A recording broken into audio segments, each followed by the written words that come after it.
4 things you need to know about Islamic finance.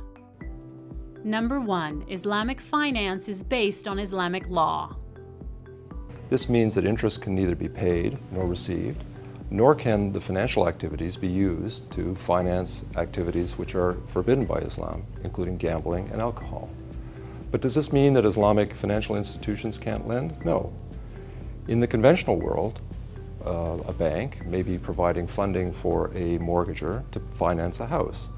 The mortgager repays the loan with interest over the lifetime of the loan, and the bank pays interest to its depositors. But an Islamic bank provides funding in a slightly different form.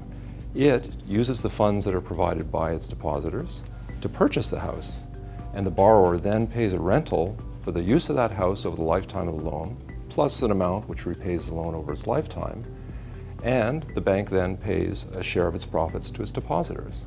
Sukuk is very similar to Islamic banking insofar as the lender provides funding to purchase an asset, a road, a bridge, a hospital, and the borrower pays a rental income which is then transferred back to the lender.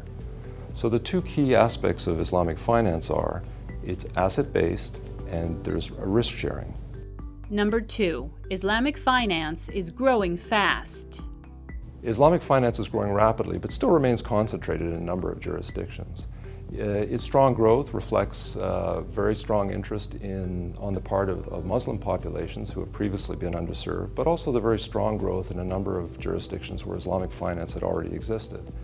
But Islamic finance isn't growing just in the Muslim world. There's strong interest on the part of advanced economies who see particularly Sukuk as an opportunity to tap the large pool of savings and interest in Sharia-compliant instruments.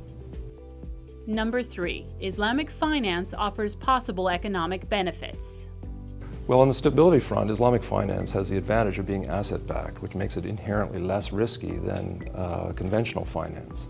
And in terms of growth, it serves growth in 2 dimensions. First, it provides greater access to banking to the Muslim population who have previously been underserved by conventional banks.